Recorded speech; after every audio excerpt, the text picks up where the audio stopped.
welcome everyone in my podcast, Ethical Hacking Guests and Wholesomeness. That's a long name for a podcast, but here we are. I will start with a disclaimer first. So we are not doing anything suspicious here. We're just sharing knowledge, talking about social engineering, pen testing, cybersecurity, how to get in, maybe how to get out. Who knows? So this is like my disclaimer. Yeah, and use the knowledge that you heard here in ethical ways. What I wanted to say here. And why am I here? I'm a penetration tester, and yeah, I'm really into social engineering. I have a few certifications from Cover Access team, and yeah, now I'm called Woman in Red. That hence the woman in red next to the picture there. And so why am I here as well? To highlight people that are important me, important to the industry, to share knowledge with other people, to maybe inspire other people to enter cybersecurity, because that's a cool place to be, in my opinion. But like most of all, I was terrified of public speaking, so I just pushed myself to start a podcast to like practice, like practice makes perfect. That's what I think. So here I am, and I wanted to introduce Alice to all of you. And I mean, like, this is Alice. She is a social engineering expert in my mind. And yeah, I wanted to give you the stage now to introduce yourself. Yeah, my name's Alice. I do continuous penetration testing, and I also enjoy social engineering. Right to the point. We are not wasting time here. Yes, that's me. Efficiency. Okay, so if you take out yeah, your job title, like your name or your, I don't know, your birth certificate, whatever, and then I wanted to ask you, who is Alice and what makes her happy? I hate to sound like really plain and boring, but it's video games, spending time with friends, it's skateboarding, reading. That's all very normal and plain things. Good answer. Thank you for sharing that with everyone, and that's very human. I Most of all, I like eating good food and reading books. Turns out, and like binging nice TV, intelligent TV shows. Turns out, but Mm. my next question is: how did you enter cybersecurity, and what advice would you give to people trying to enter the industry now? What was the thing that made you go, "Oh, I meant to be here. This is what I want to do." So my introduction to all of this and everything was probably 5, 6 years back. I had, or even longer than that, I started getting messages that were threatening. And they included all my personal info. I had a bunch of people post my personal information, address, social security, just everything. And obviously that kind of freaked me out. Um, and it also made me curious, where I was like, how are people finding out this info? Um, which got me down to a rabbit hole of OSINT and other things related. I was always kind of interested in different computer stuff anyways, so these kind of slowly tied together. Um, and then I was like, might as well go to school for this. And I did. I went and got a degree in security. And then got into my current role at Black Hills Information Security through a internship, and just slowly kind of naturally evolved into my current role, where I'm doing the continuous penetration testing, um, and did very well on my first social engineering call, to the point that I kept just being given them, and so I just ended up getting a lot of practice very quickly, That was and really that's nice, right? kind of how I got here. Yeah. Yeah, I'm really happy that I met you, and you're an amazing person and a good specialist as well. So I like someone that I look like up to, like in a way, because you have different skills that I have currently. So like, but we can like learn from each other, I guess. Okay, my Absolutely. next, I'm going to go like more in detail on social engineering, if that's okay. So, what's the Mhm. most common type of code that social engineering target, and how do they typically gain an initial foothold with victims? I guess I would have a clarifying statement with that. Are we talking about like what I do? Are we talking about in general, like with like phone scams or something like that? Or you can answer both actually. Because the phone scams I don't have as much knowledge on because I don't scam people for money. But I mean, that's always a career option, right? Yeah. Um, but I mean, like, for example, with what I do with work and stuff and what we often do, um, I think the current most popular one is either you're directly calling someone, some target, some employee who's, access you want to gain, or you are contacting, a company's help desk, which is what Scattered Spider is really known for, and has caused a lot of their breaches, and they've gotten in very easily that way. As far as personal ones, I would say that's probably a lot of the calls that typically tend to target more elderly populations and trying to just scam them out of money. But again, I don't have as much experience with those other than trying to tell my grandma, no, don't send that person money. That's not me. That's not your friend. No, they died 10 years ago. Don't send them money. Yeah, why do they need money if they're dead, right? Right? Yeah, I just exactly. wanted to clarify that we are not advising anyone to follow the path of scamming people or making calls Yes. that steal someone's money. So just be ethical, Mhm. and we are just talking about that, so everyone knows what to look for and yeah, be mindful of. So not to get scammed yourself, and for people that want to start social engineering career when they enter cybersecurity. So just wanted this disclaimer and out of our way. And my next question is, how do social engineers use psychological manipulation to build trust with their targets? And what are some key tactics that they use to establish creditability? So there's in social engineering and in a lot of like social engineering circles, you have multiple different terms that people use, whether it's um, uh, pretexting or quid pro quo. Excuse me, I can't talk today. Um, and so it's impersonating someone else. You make up some story that hey, I'm with your IT and I really need to help you. I need you to give me your password, or it's giving information that they think that you shouldn't have or that no one would have. So clearly you are who you say you are. Um, I personally, when I'm trying to build a rapport and like trust, um, is I just try to be very nice. I know that sounds kind of like very simple and very basic, but niceness will get you a long ways. Oh, for sure. But yeah, I think the more some of the more common ones are definitely uh, the pretexting and making up that fake story or creating doing something that creates some sort of sense of urgency.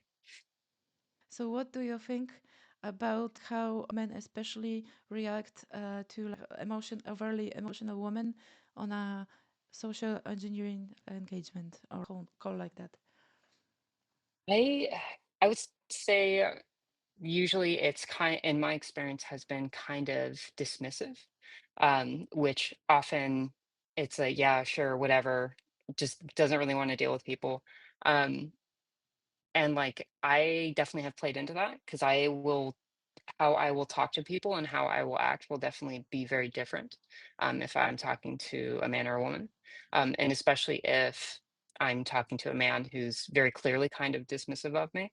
Um, I, if I will try to impersonate targets often that may not be roles that are very technical or they may not sound technical. So if I'm just, yeah, I don't, don't really know what I'm doing. I will often get men that are very, okay, well, let's, reset your password. Let's do X, let's do Y. And I'm like, oh man, I have no idea what's going on. Thank you so much. And, it lowers their guard, um, much to my happiness and satisfaction as I then promptly take over stuff. But yeah, no, they will be dismissive, and I will take advantage of it, to answer your question. Yeah, that's actually a good tactic, I think. So Mhm. yeah, we already know some things that might happen. So why not use it? Yeah, against some people Mhm. to like gain our objectives. Okay, my next question is: Yeah. can you walk us through a typical phone-based phishing attack, and what's the goal of the call?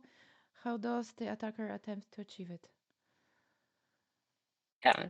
Um, so again, I will pretty much mostly stay in the realm of like the social engineering calls that I do. Um, and so, like for example, the help desk example, um, the steps are do reconnaissance on target or find targets at a company. So you pick however many targets you want to do.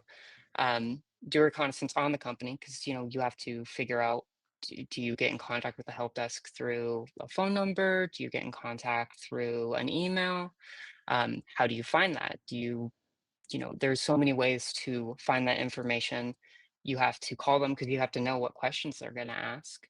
Um, and then you have to do reconnaissance on targets too. Because like if you call in and you say, I want to, change my password, or hey, I lost my phone, I need to set up a new one. If all of a sudden they're like, okay, cool, what's your last name? And you give it, and they're like, what was your second dog's name? And you're like, Mittens. And they're like, that's not right. There's a lot of it. I would say probably 80 to 90% of the effort that actually goes into the calls that I do, barring any post exploitation activity, is probably all reconnaissance. Yeah, actually, that's a fair point. That people share information about their animals, so that's useful. Yeah. Okay. But I mean, as far as like on the actual phone, like call itself, because I think that's what you actually asked me before I went off on Mm-hmm. some other line of thought. Usually I call them. So for the help desk, I call them, I say who I am, I make up some story, you're pretexting or whatever, where my phone's damaged or I lost it or something like that. I usually try to sound a little upset, a little freaked out.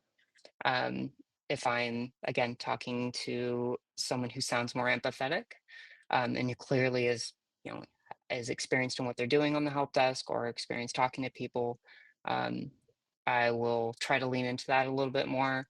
If it's someone who again is at the end of their shift, they don't want to talk to me, they don't want to deal with me, I will add more urgency. And so they will try to get me off the phone fast and like, yeah, we'll do whatever you want, just go away. And then usually there's some back and forth about security. You know, if they ask any security questions, which sometimes they don't, um, often it's just what's the last for your social? What's your manager's name? What department do you work for? Um, and then there's a fair amount of times too where I spend half the call doing troubleshooting, where, if I'm setting up a new phone, for example, and doing, some sort of MFA authenticator app or something, um, trying to go through that process, have them walk me through it, which obviously, I can walk through these myself, once they will enable me to do so, um, and just making it kind of more believable. And yeah, just going through that until you're in. That's fair. Yeah, that's a good answer. Thank you. This is like not. I don't know if that's exactly a question for you, but like overall question about the industry, I guess. So, how do social engineers use technology to their advantage in phone-based attacks? For example, what tools or techniques do they use to make calls appear legitimate? Yeah, I mean, so you have, for example, there are a ton of different applications that will allow you to spoof phone numbers, or you can set caller ID to whatever you want. Um, I have worked for phone companies before, especially with VoIP companies, which is very much a wild west of regulations. Everyone kind of pushes responsibility and risk onto each other. And so a lot of these big name carriers won't let you do it, but smaller ones will. You can set your phone number, caller ID to whatever you want. So you can set it as to the IT departments or to their boss's number or whoever. You or before I've, set caller ID to, information technology help desk or service desk or something like that. So they see their phone, a target or whoever, and it'll be me. And I'm like, hey, I'm with the, what did I call it? Help desk. And that's what they'll see on the phone and immediately establishes trust with that. Yeah, and deep fake, you can get a job interview. That's not exactly uh, Mhm. social engineering, but you can I mean, I even would say go. it is. Yeah. Yeah, it is. So you'll get a job by, yeah, changing your face and your voice with deepfake. Mhm. So that's yeah, Yeah. I that's mean, yeah, there's your other technology of either impersonating someone else's, voice or their face. Obviously, technologies for that have gotten very good very quickly. Um, yeah, and I mean, we've seen that happen. We've seen that in the news before. And some places have put in techniques around that. For example, I know there are places that, especially, if you are having to reset something or do something that could compromise account security, they'll call you up on video.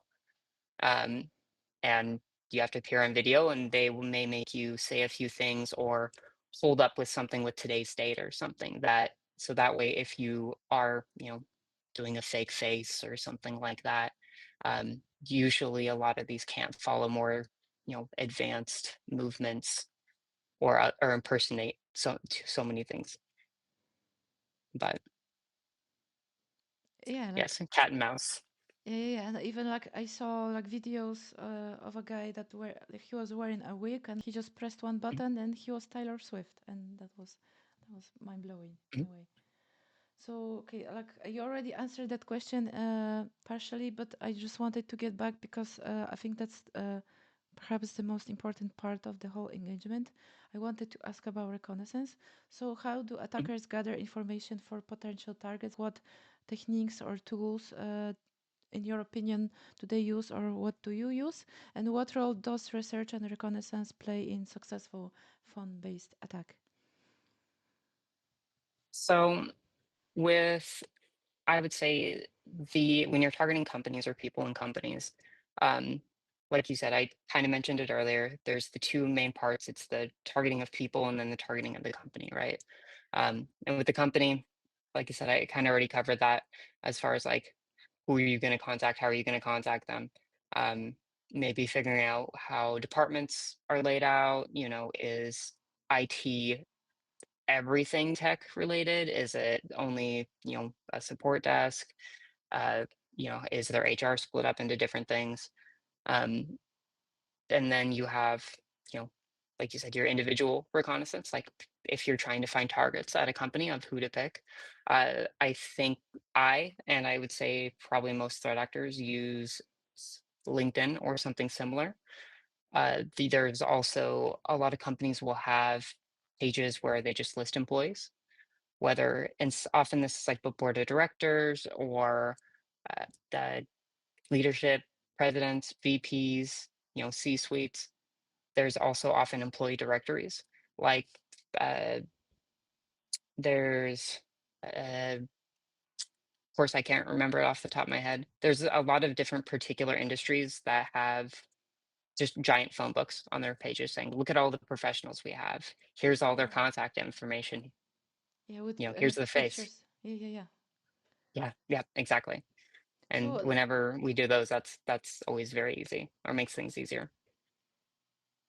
so would you say that this is the majority of the engagement time based? In my opinion, I think like reconnaissance takes like maybe 80% of the whole engagement, and then the phone call is depends on the situation, but usually it could be a few minutes, and you spend weeks researching looking for information. Mhm.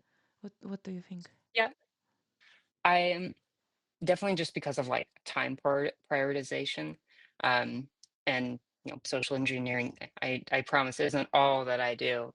Um, I do try to set like limits on myself. I think usually the hardest thing is actually finding legitimate targets. There's whether it's on LinkedIn or wherever else, and then trying to find targets that I think I can find more info on because I want this to be easy, right? And just like any threat actor or criminal or whoever, you want to choose the easiest path to success or to whatever your goal is. So trying to find people that you believe you can, if you choose them as as a target, that you can find more info on takes time, but it saves you time down the road. Um, and what was the rest of your question? I totally forgot. Sorry. It was more like a statement that I think reconnaissance is so important because it takes so much time, but also on the quality of reconnaissance. What things do you find? Sources are you using? Then I think that depends that the quality of the call and like how well you will like manage the call and what information do you have, or will you be burned on? They will say, oh yeah, why are you calling me? I see you're like still active on Teams. Yeah, I think even if going to do like a physical engagement, reconnaissance is also important because you're gathering a lot of information and maps and like what logs, camera placement, like all that stuff. So I guess I'm just trying to say that you have to prepare very well to like have a good engagement. Yeah. Right, exactly. It's super important. And I, I'm not perfect at social engineering. There's been multiple times that I've definitely messed up what are easy or simple things. Or, if we're resetting something, I think we had gotten in and I may have jumped the gun and gotten that person off the phone. And then all of a sudden I'm like, dang it, I have to call again, which now adds another layer of complexity. It's adding more chances to be caught, right? And then if you don't do a lot of your basic reconnaissance, or sometimes I will have to call on people, which, whoever I have the most information on, but sometimes you don't know, it's not always super easy to find out what would be basic details that like everyone would know, right? Like everyone knows, the street that they were, grew up on, or sometimes were born in, or the hospital they were born at, or where they were born, right? The city. And sometimes you don't find that information. And I've definitely been on calls before where, I had all the other information. I had employee IDs, I had their social security number, I knew their kids' names, I knew, their husband's name or whatever. And it's, and they will say, okay, we just have to answer a couple security questions and then we'll get you going. What was your first husband's name? And I'm like, dang it. Or if, again, what was your dog's name? And I'm like, they have a dog? Then you have to hope and try to bluff your way through, which I have also done. But I've bluffed my way through not knowing a birthday. So follow-up question: in your opinion, what is the percentage of flexibility on the call? How often does it you have to do something on the fly and come up with a scenario? I would say maybe 30% of the time. Usually I have done this enough times that either if I'm calling someone directly or if I'm calling a help desk, I know the kind of questions that they're going to ask, or I have already placed a preliminary call to see what they're going to ask. Or I'll have like a coworker or someone else do that, because some of these teams that you may call or people you may call, these may be only two or three people, and so your voice might get recognized if you call multiple times. Um, but yeah, it happens less often than I think a lot of people would think, but it is often enough that you have to be ready for it. Yeah. And so there's a lot of being ready to deflect questions or dodge questions. Or answer a question with a question. Yeah, exactly. If Okay. someone's like, "What's your employee ID?" I'm like, "Why do you need to know? I already gave you XYZ, Yeah, I yeah. really need to get this done." And they're like, "Okay, okay, sorry, sorry." Yeah, it's like a successful tactic to actually act annoyed that they are asking you this. Mhm. Yep, nope, absolutely. Just deflect, deflect. Mm. Okay, so next question. Can you discuss the different types of phone-based attack that social engineers might use, such as pretexting, baiting, or pre-quote quo scams? I think you answered that question already a bit, but maybe you want to add something. I I will say that I think I'm I approach a lot of like these social engineering calls, I think a lot differently than a lot of people who are very big into social engineering or are, self-described social engineering experts. Because I don't think I'm an expert. I think it's just something that I'm not too bad at. Um, and there's a very technical analysis that a lot of people do. Um, and I'm very much kind of a go with the flow person. The only time that I really tend to think about, the pretexting, baiting, quid pro quo, is trying when just trying to dream up different ruses or situations, but beyond that, when I'm actually on calls, I don't think about these things. And I've met and talked to plenty of people that say they do, but I'm just go with the gut, at least for me. But I know that's not everyone else. I know all of those tactics, but okay, I'm now doing baiting, for example. So it's like very difficult to, from the top of my head, come up with something that I have to do. I know all the theoretical parts. I read the books, I watched the videos, and like I know those things, but like to unleash the active part of my brain on the fly, that's a challenge. Mhm. But I think what is important if you're learning to be better at social engineering, I guess practicing. I mean, going to the store and like practicing on the sales people because they want to talk to you and they Mhm. want to sell stuff to you. So you can practice on them. Okay, so today I'm going to, I don't know, to Dior and I'm going to try pretexting. What I heard from like the teacher that I got like the certifications from about elicitation. So he Mhm. said, oh, if you are practicing, just go and talk to people. Like don't sit in your basement there. Uh, like yeah, I Yeah, would no, it's probably. you have to practice. You have to be able to be social with people. And definitely as someone who gets like really bad social anxiety, um, my heart rate will go through the roof before having to make a call or whatnot, and then usually 30 seconds in, it's fine. Um, yeah, you have to practice. You have to be able to, you know, get information from people. People have to trust you. People have to be able to. You have to be able to build rapport with people. Um, and I think social engineering is one of those things that definitely sounds a lot easier than it is. I I remember when I was first getting into cybersecurity and I was in my security program at school, um, everyone wanted to do pen testing because it was, the cool thing, right? You get to be a hacker. Um, and I distinctly remember a large majority of the people in my program when we discussed social engineering, we were like, oh man, I'd be so good at social engineering. I want to do social engineering. And come to find out that there's a lot of pen testers that don't like doing it, or are very uncomfortable with it because lying to people is uncomfortable for most people, right? Deceiving people feels weird. It feels bad for most people. It does for me, but able to compartmentalize that and shove it away until after that call. Yeah, actually, I had the same But problem because I have, I think, high ethical standards, and I don't lie.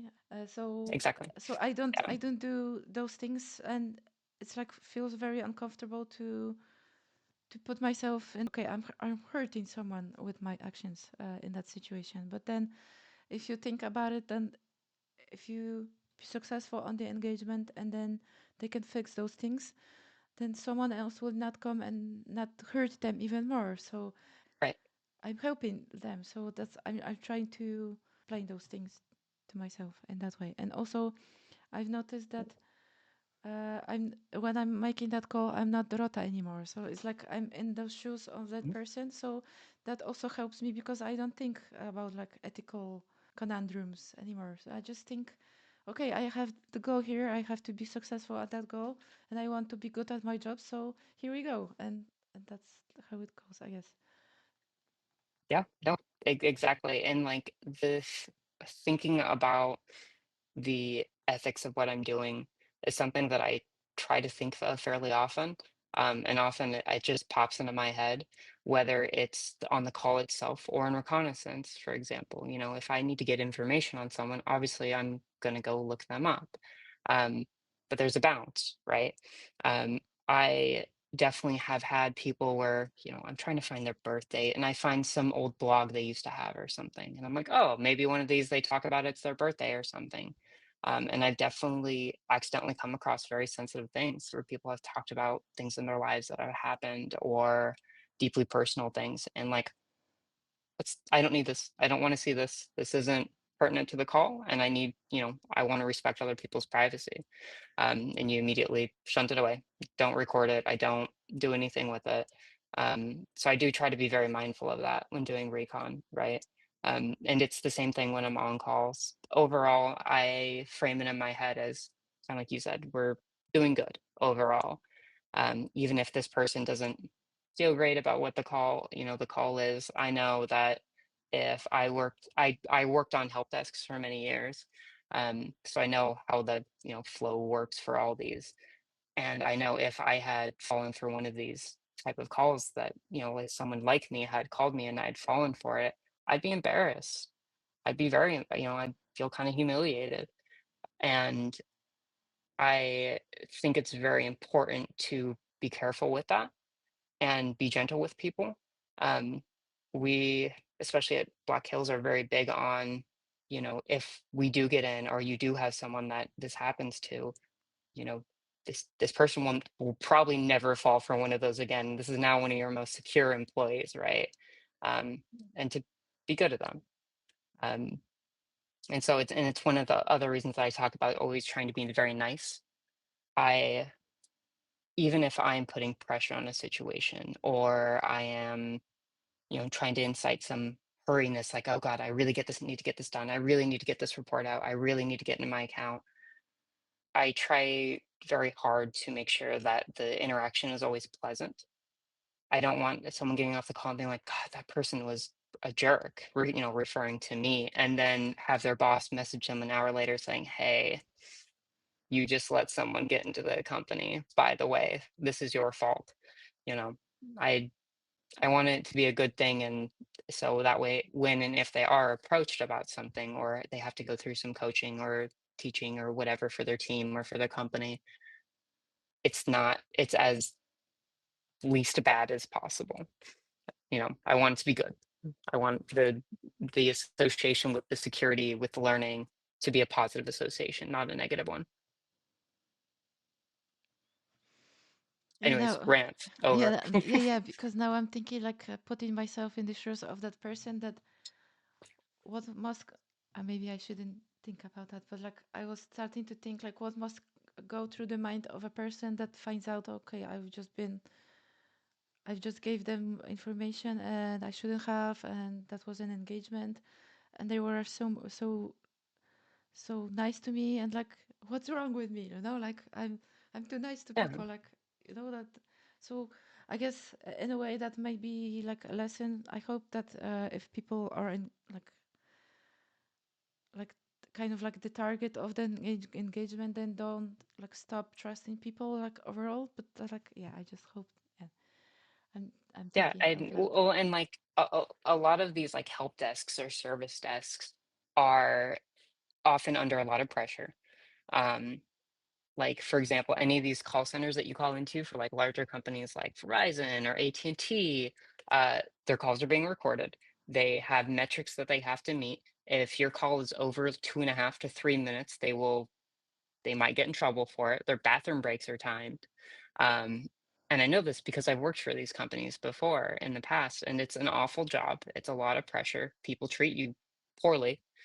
And like, I don't want to make that any worse, even if it is a smaller team at like a smaller company that does treat their employees a lot better. Like their entire incentive structure and job is to get you off the call. And usually the easiest way to do that is to do whatever you want, right? So Yeah, that makes it's sense. it's all a balancing out, and I don't know, try to do good, right? Yeah, but I think you are good at that because you have experience in companies, that, yeah, that call centers, Mhm. and so you know what to expect from the other side. So you have like both, sides, like, yeah, both sides of the coin, covered in a way. So that's, I think that's, what makes you a good specialist now. So yeah, I wanted to, share a story as well about being ethical and not putting everything in the report, as you said, so, and being nice. Mhm. So I heard a story from Brian Harris on the training that I had, cover access training, that he was trying to clone the badge of a person, but and then he kind of like followed someone out of the job area, and they were like meeting on the desk, and turns out two employees were meeting with each other, and so he was taking picture of them, and then, at a certain moment they started kissing, and he was like, okay, they have an affair like with each other, and they are married to other people. So yeah, maybe I shouldn't put that in the report because that's bad, and that looks like this is personal. So he just shared that he cloned the badge, but didn't like disclose for detail of like how did he get there. So, Mhm. but that's also like Yeah. two sides. So should I disclose that? Maybe they shouldn't have an affair with each other, and that's something like on the professional level. That, but Mhm. also if you want to be a human being and just don't mess people's life, I guess. So yeah, Mhm. Just think about what I always try to think about, like, what if it was me, right? And even outside of social engineering, um, one of the other tenets of like my job and things that I do is going through a lot of data pulled down from, the dark web. So it's your breached the data dark web. from websites, the dark web. Um, it's breach data from sites, or as they've become increasingly popular in the last few years, Stealer log malware. If someone gets hit with a virus and this virus pops out all their usernames, all their passwords, all their cookies, their browsing history, what programs they have installed on their stuff. Um, like, and sometimes that's an employee of a company either that I work with or that we target, and I have to disclose this and say, hey, this company, I have to write out a little report and say, you're this employee got probably their personal computer, I'm guessing, at this time. Maybe it was the day before, maybe it was 6 months ago, and it's just now appearing. These are the sites that are, with this employee credential were able to be that were associated with. I tried all these are the ones I got into, these are the ones that I didn't. But, you know, a lot of these are the result of syncing stuff from work computers and personal computers, or people working from home, especially with like COVID. And sometimes there's stuff that just really isn't relevant. There's been so many times that I have looked at a Stealer, log malware, and I'm looking through the results, and I'm like, okay, cool. Here is their Okta login. Here is their, Microsoft single sign-on. Here's something else. Here's access to whatever. And then I go down, and it's something very not safe for work, right? And then, oh, there's something else. Oh, there's something else. And I'm like, I don't need to include these. These are not relevant. And I know if I had gotten hit by like one of these Stealer log malware, like I would feel very vulnerable and very humiliated and embarrassed. And if I had some security person on the other end who had to report, hey, Alice got, infected, here are the credentials that were compromised, I would really hope that they wouldn't include, my Facebook login for that. I hope they wouldn't include my LinkedIn. And a lot of times it's even if I'm using it for like a work email, if it's not related to work, you have to make that decision of, is this worth reporting? Are you doing any harm with this? Or is this actually good to report? Are you doing good with this? So the ethics are constantly in the back of my head, blinking. Are you doing something good? Are you doing something good? Be Yeah, nice. leaving the world better than when you came here, right? Yep, exactly. So yeah, I wanted to ask like quickly about insider threats. I didn't plan asking about that, but the person inside of the company is the real danger. Yeah, what do you think about that?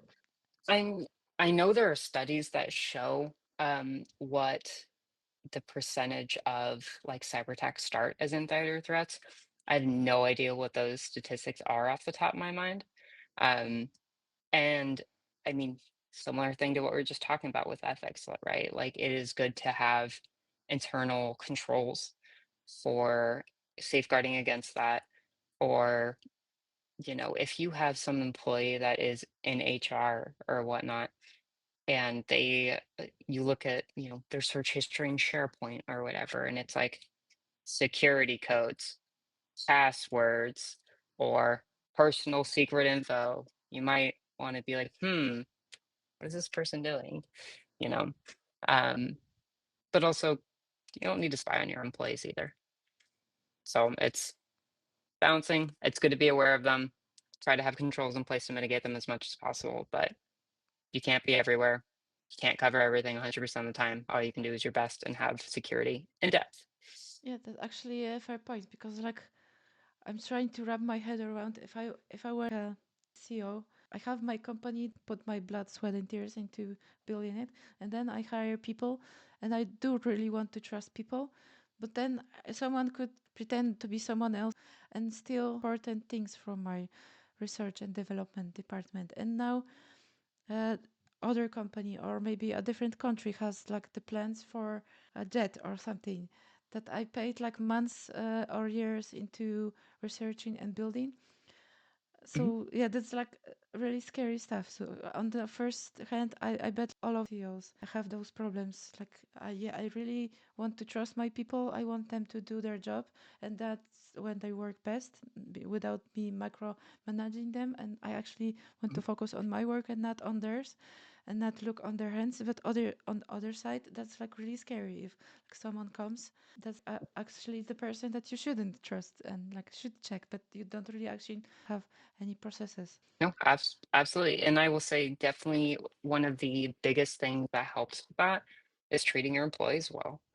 We've seen, a few different examples of insider threats recently where you uh, recently, there was a large crypto firm that had big news because there was supposedly a data breach, and it turns out that there was, I think, like an offshore representative or something that had, I think, been accused of being bribed.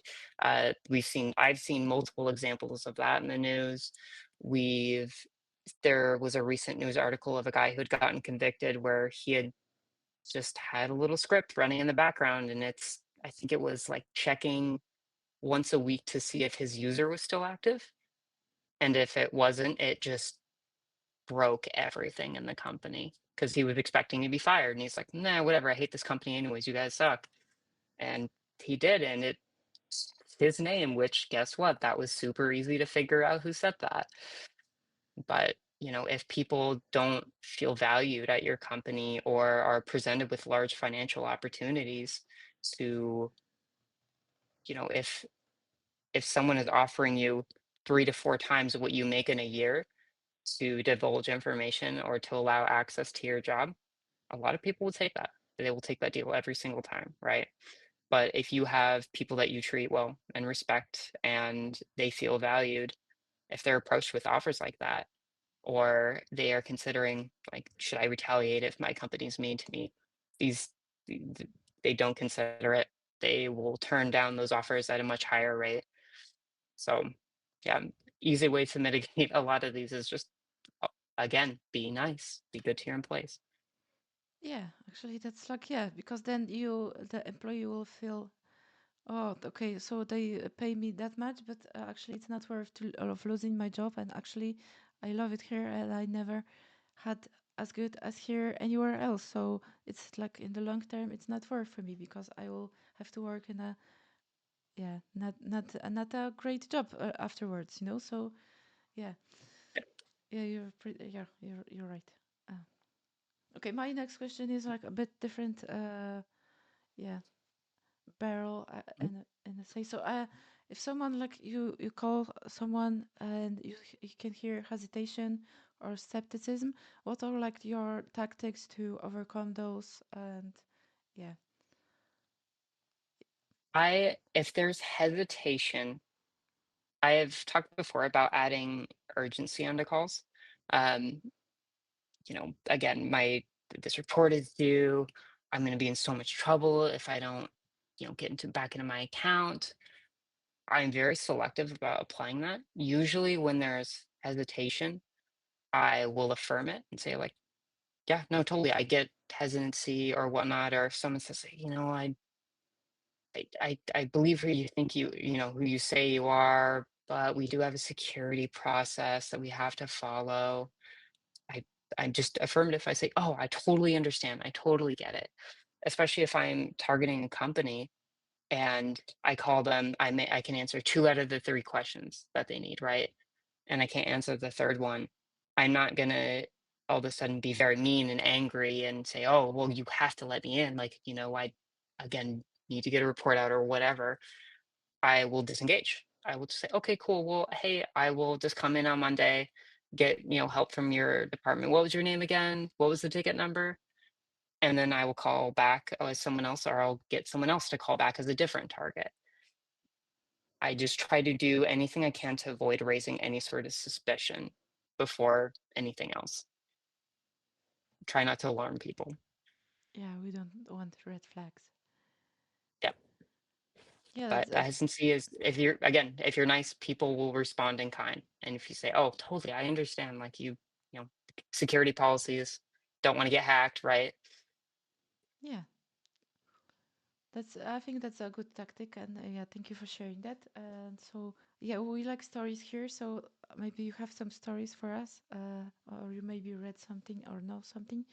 So can you share any particularly clever or effective phone-based attack tactics you've seen in the world? How did they succeed, and what can we learn from them? I think I have listened to a few different calls that have been released on like YouTube and other platforms of where someone is called into a company and they'll, bleep out the actual name of the company or the person who called or whatever. When it comes to help desks, I'm always surprised by how often this person is just sounds like a regular, 20, 30-year-old person just saying, "Hey, I need X, I need Y, I need Z," and there's zero questions asked. The smallest amount of confidence will get you everywhere. The As far as like the calling recently that I see a lot in the news is I've seen a lot of talking about fishing through like Microsoft Teams calls and other platforms, um, and pretending and going more after individual employees and pretending to be help desks.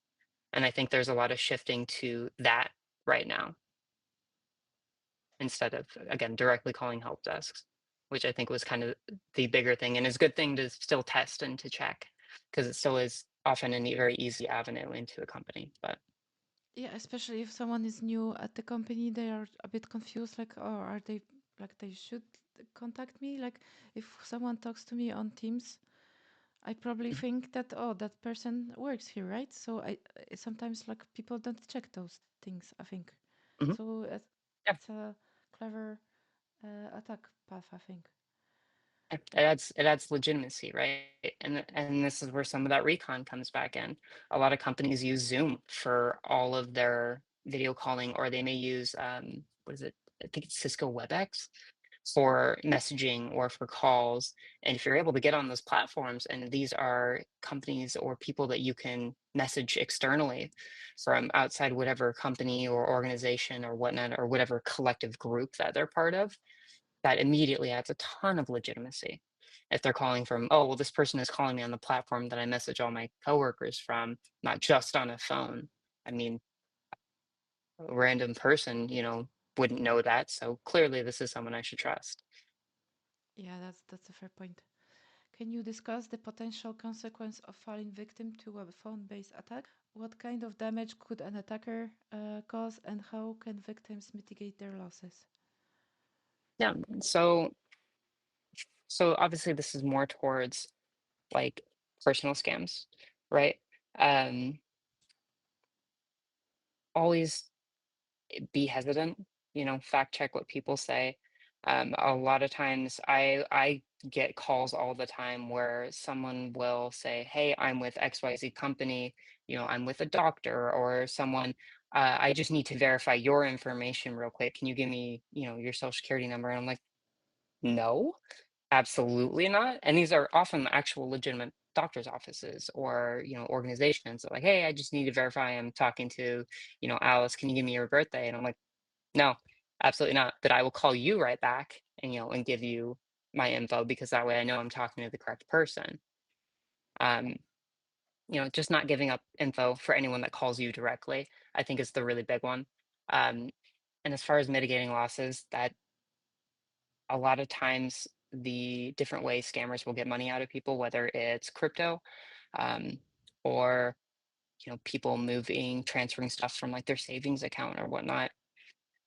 Hopefully their bank can do something. A lot of times there's a lot of people who don't get anything back, right? And that's just gone. And that's super sad. that's tragic. Um, and all you can do is try to minimize that happening as much as possible to people. Thank you. That's a very good answer. I'm I just noticed that my social battery is running out slowly. Mhm. So yeah, my next question, I wanted to actually ask, how do you stay up to date with all the new attacks and techniques? Yeah, how do you prepare for yeah, social engineering For- engagements? So I personally have a lot of RSS feeds, because I don't like actually going to websites and having to sift through, half the page's advertisements or whatever. I have a bunch of RSS feeds from different security places, like I like Bleeping Computer, Hacker News, yeah, all these different security publications, and I have them all going to one spot. I check that maybe once or twice a day. That lets me keep up to date on stuff, and by as I'm looking at that once or twice a day, usually I will be able to see any sort of trends, like the calling through different applications like I was talking about earlier. I've seen multiple articles on this recently, so I'm like, okay, cool, this is probably something that's being actively used. The other big thing is a lot of bigger security companies or bigger tech companies put out reports and documents and white papers on different technical stuff of all kinds of areas, and all sorts of different areas of security. Like Meta puts out very good ones, Google puts out very good ones, and in particular, I don't know if mandate's considered an independent thing while still owned by Google, but put out a report on, I think it was Scattered Spider pretty recently. Government publications are sometimes pretty good. Like I almost said NASA, NISA will put out publications about stuff, or FBI will, about different threat actors and, indicators of compromise or their tactics and whatnot. And I just try to keep abreast of those. That's really impressive, actually. So yeah, my next, with all that knowledge that you have and like gather daily, what advice could you give to people that actually work at the help desk and get called by people with malicious intent? So what should they be mindful of to not get themselves into trouble? I would say the biggest thing is if your company has a security policy, which most of these companies do, follow it. Don't deviate from it.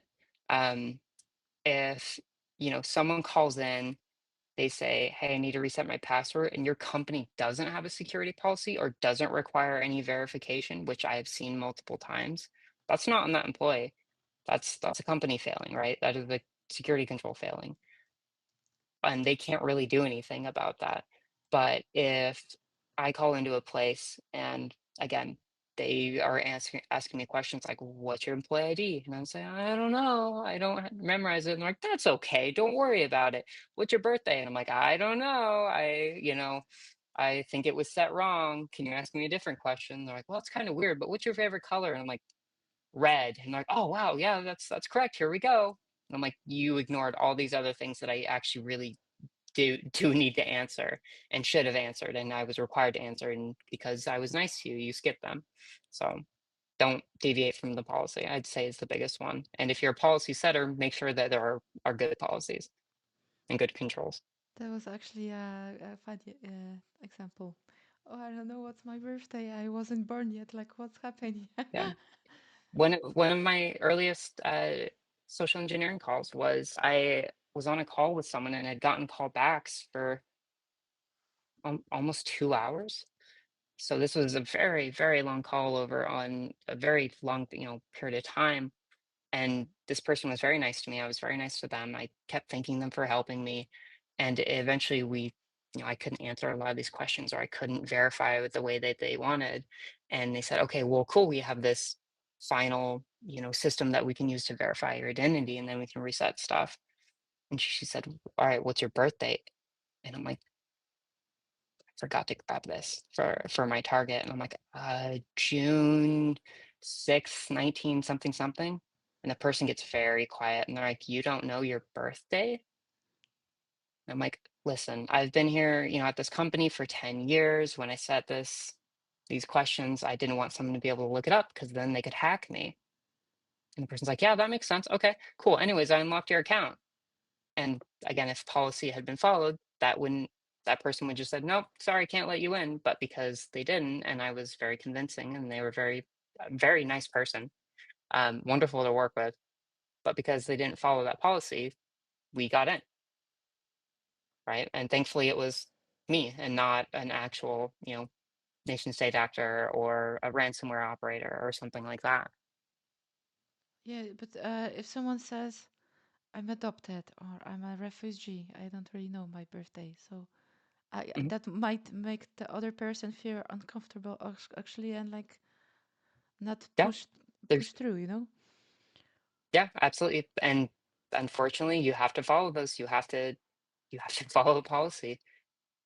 Yeah, that's also, yeah, that's Uh, yeah. So okay, I'm wrapping up a bit, so I already have like only three questions to you. Okay, okay. maybe four because maybe we'll add one at the end.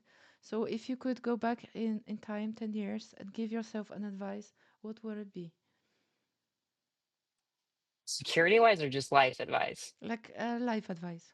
Who is, yeah, Alice advice. I would say I would say a pure just Alice advice, I would just say be nicer to yourself because I'm a very self-critical person. Security advice, I would tell myself to study particular things a lot sooner. Um, One of the things that I didn't really expect with pen testing, because so much of it is so highly technical, and security is highly technical. Even if you haven't, a niche that you kind of specialize in, or a field like, we do pen testing, it's offensive security. It's a lot of red teaming. Security is covers so much, it's a mile wide and a foot deep instead of a lot of people who they know about databases and they know a mile deep about databases, but you have to know so much. And there's definitely a lot of things that I wish I had studied earlier that I feel like are gaps in my knowledge that would help me now that I don't have and am now having to catch up on years later. But So there's the career version of that. okay. Yeah, but actually your answer like made me think, okay, me too, because I most of my life I didn't actually like myself even. So now if I would Mhm. go back in time, I would say love yourself, Dorota, because you're amazing and you should know that, like look into your reflection in the mirror and say that to yourself. So Yeah. No, give I yourself definitely wish I grace. could. Yeah, Yeah. I mean, I wish I could show me from even 5 years ago where I am now, right? Like act people for a living. That's super cool. I work at a very wonderful company. I have Yeah. really cool coworkers. I have good friends. I have a wonderful partner. Like life is good and it will be okay. And I definitely wish I could reach through time and just be like, it's okay, Alice. Things will be all right. Yeah, you just need to endure the hard part. Yep, you'll get through it. Yeah, but I'm really happy that I met you. So yeah, I like you a lot. So yeah, that's just wanted to say Like that. you. Okay, so I only have three questions now, and two of them are Okay. like I don't know, pretty quick. I would say so. Favorite hacker movie, and then favorite food. Favorite hacker movie is probably just Hackers. Um, yeah, it's probably just Hackers, as boring as that answer is. My favorite hacking video game, though, is Watch Dogs 2. So there's a follow-up to that. That's a good answer. And then you said my favorite food? Mm-hmm. Probably pancakes. Oh, that's cute. And I what do you put on top of your pancakes? That's I'm I'm boring. I excited. put butter and maple syrup. That's usually it. Sometimes I'll do jam if it's like a special kind of pancake, like there's like oatmeal pancakes and having like some strawberry jam or blueberry jam or something like that is pretty nice. But That was normally I'm my pretty old fashioned.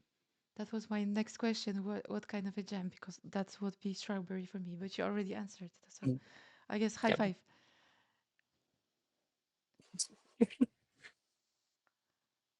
I have a comment in the chat. My favorite hacking game is Cyberpunk Netrunner build.